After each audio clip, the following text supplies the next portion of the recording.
और इस सभागार में उपस्थित पूज्य भिक्षुगण, सभी देवतुल्य यहाँ पे उपस्थिति, सभी लोगों को मैं प्रणाम करता हूँ लद्दाख के भाषा में झूले के साथ। मैं पूरे लद्दाख वासियों क्षेत्र में बोटी भाषी के लोग रहते हैं, सभी लोगों की ओर से शिष्ट झुका के गुरुजी को बहुत बहुत आभार व्यक्त करता हूँ, क्योंकि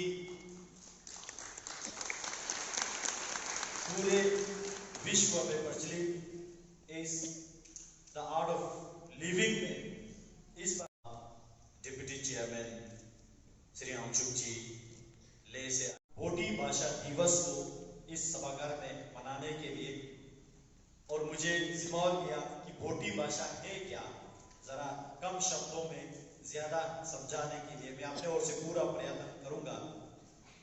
जैसे कि हम सब जानते हैं, किसी भी मनुष्य के जीवन में एक भाषा होते हैं और वो भाषा जिंदगी के हर पहलू से जुड़े होते हैं, जन्म से मरण तक, शादी ब्याह से लेके किसी भी, चाहे पूजा कर्म करना हो या किसी भी जिंदगी के पहलू में भाषा के बगैर जुड़े एक जीवन जीना मनुष्य के लिए कठिन होता है। उसी प्रकार पूरे विश्व में अलग अलग प्रकार की भाषाएं हैं। जब तिब्बत या पड़ोसी देश चीन के या मंगोल के अलग अलग राजाओं ने उनको तोहफे भेजा करते थे, गिफ्ट भेजा करते थे, चिट्ठियां भेजा करते थे। तिब्बत के महाराजा के पास देने के लिए बहुत कुछ था, लेकिन वो प्रकट करने के लिए उनके पास लिपि नहीं था। भाषा तो था, बोली बोलते थे, जन संपर्क करते थे, लेकिन लिपि नहीं था। तो उन्होंने ये ठान लिया कि तिब्बत जो है ऐसे नहीं जी सकते लिपि के बगैर। तो उन्होंने ये ठान के पूरे तिब्बत देश में अच्छे अच्छे टैलेंटेड स्टूडेंट्स को, एक ब्रिलियंट माइंडेड को उन्होंने कलेक्ट करके लगभग 30-32 स्टूडेंट्स को जो है बिहार के नालंदा भेजा स्टडी करने के लिए कि यहाँ के संस्कृत क्या है, यहाँ के देवनागरी क्या है, पाली किस भाषा कैसे होते हैं। तो अलग अलग इन छात्रों ने लंबे समय तक, लगभग 15-20 साल तक बहुत अध्ययन करने के बाद समवोटा नाम जो है भारतीय लोगों ने दिया उनको, जो बोर्ड देश से आए, तिब्बत से आए, उनको बोर्ड करके, ऐसे सम संस्कृत में उत्तम का नाम है, ऐसे समवोट करके उनको पुकारते थे। तो उन्होंने यहाँ से वापस जाने के बाद थ्योरेटिकली उन्होंने पूरा क्लास में अध्ययन किया, प्रैक्टिकली अलग अलग क्षेत्रों में जाके उनकी बोली क्या है, बोली में झलक क्या है, बोटी भाषा की लिपि का रचना किया था। और देवनागरी में 100 प्रकार से होते हैं, उसी तरह बोटी भाषा में आप इस स्क्रीन पे जो कुछ शब्द हमने, तो इसमें ई की मात्रा, उ की मात्रा, ए की मात्रा, ओ की मात्रा, सभी चीज आपको नजर आएगा। तो बोटी भाषा में 4 स्वर और 30 व्यंजन के साथ इस भाषा का जो रचना किया, तब से लेके आज तक जो है ये भाषा बिल्कुल जिस प्रकार से उन्होंने रचना किया, उसमें एक फुल स्टॉप का भी चेंज करने की आवश्यकता नहीं पड़ा।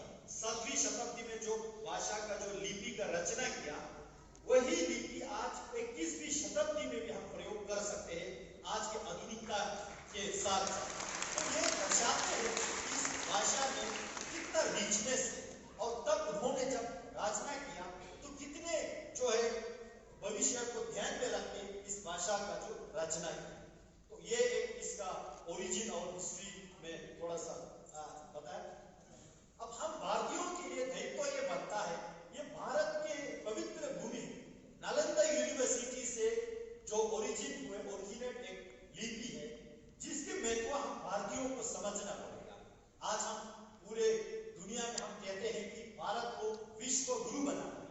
विश्व गुरु बनाना है तो हमारे पास क्या कला है, हमारे पास क्या संस्कृति है, हमारे पास क्या पहचान है। इतने व्यापक सांस्कृतिक देश में बोटी भाषा जो है बहुत योगदान आज तक देते आए हैं। अब उसके बाद जो आज के तिब्बत जो है, पॉलिटिकल तिब्बत अलग हो गया, लेकिन कल्चरल तिब्बत जो है, कल्चरली जितने भी यहाँ पे बौद्ध भिक्षु आप देख रहे हैं, टिबेटन बुद्धिज्म पूरी दुनिया में मशहूर जो हो रहा है, उसी के साथ साथ नालंदा परंपरा में जो 10 विद्या की हम बात करते हैं, 10 विद्या में से 5 महाविद्या की जब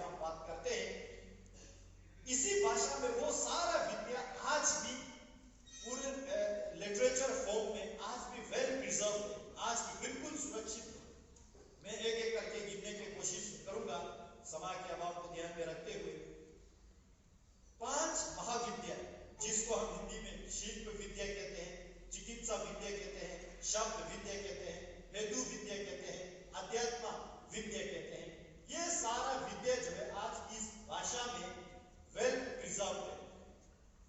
शिल्प विद्या में आर्ट्स एंड आर्किटेक्ट, जितने भी हमारे भारत देश में जो आर्किटेक्ट का रिचनेस है, आर्ट का रिचनेस है, वो सारा इसमें वेल प्रिजर्व है। चिकित्सा, मेडिकल साइंस, आयुर्वेदा हुआ, आयुष हुआ, स्वारिका हुआ, ये सारा जो है इस विद्या में वेल प्रिजर्व है। शब्द विद्या में ग्रामर, जिसको हम इंग्लिश में कहते हैं, उसी तरह हेतु विद्या में जो है, जिसको हम प्रमाण शब्द भी कहते हैं, तार्क विद्या भी कहते हैं, जिसको हम अंग्रेजी में लॉजिक कहते हैं, जो बिल्कुल आज के मॉडर्न साइंस में without logic modern science is completely fail. तो ये लॉजिक जो है वेस्टर्न साइंस ने हमें नहीं दिया, अपने भारतीय संस्कृति में, परंपरा ने, ऋषि मुनियों के क्या तपस्या ने जो है इस देश को दिया है, पूरे दुनिया को दिया है। उसी तरह अध्यात्म, जिसको हम स्पिरिचुअल साइंस कहते हैं, फिलोसॉफी भी कहते हैं, स्पिरिचुअलिटी, ऐसे विद्या जो है इस भाषा में वेल प्रिजर्व है। अब इस और छंद विद्या, ज्योतिष विद्या, नाटक विद्या, ये सारा विद्या जो है इस भाषा में आज के ये कुछ भिक्षुगण जो है अपने अपने मोनास्टिक एजुकेशन में ये सारा पढ़ते हैं और पढ़ाते हैं आज भी। पोएट्री हम इंग्लिश में जो काव्य को कहते हैं, सिनोनिमस अभिधान या अभिलाप या पर्यायवाची शब्द को कहते हैं, उसी तरह स्टैंजा या वर्स जो है छंद विद्या को कहते हैं, उसी तरह एस्ट्रोलॉजी जो ज्योतिष विद्या को कहते हैं, नाटक को जो ड्रामा या प्ले कहते हैं। तो ये सारा 5 लघु विद्या और 5 महाविद्या जो इस देश के मूल रूप से बिहार के नालंदा से जो उजागर होकर पूरे विश्व में जो विख्यात है, ये सारा भोटी भाषा में वेल प्रिजर्व है। अब इतने सारे विद्या है, तो इसको जो है पूरे भारतवर्षी इसको क्यों नहीं जानते हैं, क्यों इसके जानकारी से जो विलुप्त रहा है। मैं इसका थोड़ा सा बैकग्राउंड आपको बताना चाहूंगा। इस देश में बहुत सारे संकट देखे, जिस तरह यहाँ इंग्लैंडों ने राज किया, उसी तरह औरंगजेब, उसी तरह खिलजियों ने जो नालंदा का जो विनाश किया, उसी प्रकार बहुत सारे चेंजेस जो है तिब्बत में भी आया और भारत में भी आया। और साथ ही साथ हम जितने भी आज हिमालयन क्षेत्र में भारत के वसीलों रहते हैं, हमारे दिनचर्या जो है, हमारे रोजमर्रा जिंदगी जो है हमारे बोटी भाषा से ही होते हैं। अब यह सच है कि बोटी भाषा लिपि जो है, हम बोटी भाषा का प्रयोग करते हैं, जब हम बात बोलते हैं तो बोली अलग हो जाते हैं। मैं उदाहरण दूं, हिंदी भाषा एक है, बोली हिमाचली बोली, उत्तराखंड के बोली, पंजाब का जो पंजाबी जब हिंदी बोलते हैं, उसी तरह हरियाणा के बोली में लहजा अलग हो जाते हैं। उसी तरह लद्दाख से लेकर अरुणाचल तक बोली हमारा चेंजेस हो जाएगा, लेकिन लिपि, व्याकरण, लिटरेचर, ग्रामर, स्क्रिप्ट पूरा जो है एक ही रहेगा। मैं लिखित में यहाँ से एक चिट्ठी लिख के अरुणाचल को भेज दूं, वो समझ पाएगा। जब उसी बात को मैं फोन पे बोल के बताऊं तो थोड़ा समझने में कठिन हो जाएगा, क्योंकि लहजा बोली अलग हो जाती है। तो लोग ये कंफ्यूज हो जाते हैं कि लद्दाख वाले लद्दाखी भाषा बोलते हैं, लद्दाखी हमारा बोली है, भाषा हमारा बोटी है। तो ये स्पष्ट रूप से अरुणाचल में जो मोनपा कम्युनिटी है, सिक्किम में जो लोग रहते हैं, दार्जिलिंग में जो ड्रेजोंग वाले लोग रहते हैं, दार्जिलिंग सिक्किम में ड्रेजोंग लोग रहते हैं, बोली को अपना अपना नामकरण किया। मैं लद्दाखी बोलूंगा, अरुणाचल वाले मोनपा बोलूंगा, सिक्किम वाले ड्रेजोंग बोलूंगा, उसी तरह बोली को अलग अलग नाम दिया है। भाषा मूल रूप से हमारा बोटी ही है। जम्मू कश्मीर सरकार के नीचे जम्मू कश्मीर राज्य में हमने 70 साल बिता, जिसके कारण से इस भाषा का जो है कभी लगता था हमें कहीं विलुप्त ना हो जाए, लेकिन हमारे पूर्वजों ने, हमारे स्कॉलर्स ने, हमारे स्टूडेंट्स ने इसको अभी तक इस भाषा को जिंदा रखा। आज लद्दाख जम्मू कश्मीर से अलग होने के बाद, जिस तरह हमारे डिप्टी चेयरमैन साहब ने कहा, लद्दाख यूनियन टेरिटरी के तौर पे हमने केंद्र सरकार से इसको टेकअप करके अभी सीबीएसई के करिकुलम में भी बोटी के नाम से ही इसको इंक्लूड किया जाएगा। National institute of open school में इसको बोटी के नाम से ही इंक्लूड किया जाएगा। उसी तरह बहुत सभी सरकारी स्कूल सीबीएसई के साथ हमने एफिलिएट किया, और साथ ही साथ पहले कक्षा से 8वीं कक्षा तक पिछले 3 साल में सारी किताबें बन चुके हैं। आने वाले 1-2 साल में हम 9वीं, 10वीं, 11वीं, 12वीं की भी सारी किताबें हम इसका पुस्तक जो है, और वो सारे पुस्तक पहली कक्षा से 12वीं तक हम चाहते हैं भारत के जो भारतीय आधारित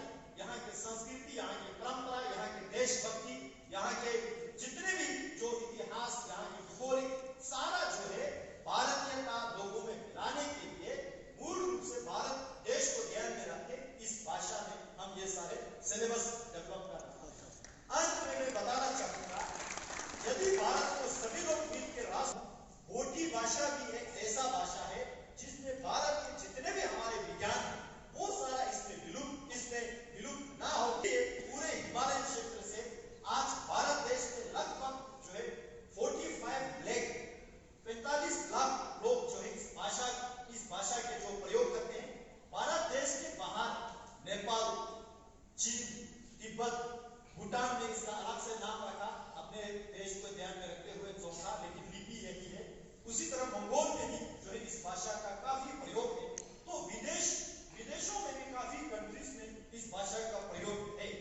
इसलिए हम सब चाहते हैं भारत के संविधान के 8वीं अनुसूची में भी इस भाषा को डाल के संवैधानिक रूप से इस भाषा का देश विदेश में भी प्रचार किया जाए और भारत को राष्ट्र गुरु बनाने के लिए इस भाषा की ओर से भी हम सबके ओर से योगदान रहे। मुझे यहाँ पे अवसर दिया, गुरुदेव का मैं प्रणाम के साथ सभी लोगों को एक बार फिर से सुनने की क्षमता रखने के लिए बहुत बहुत धन्यवाद।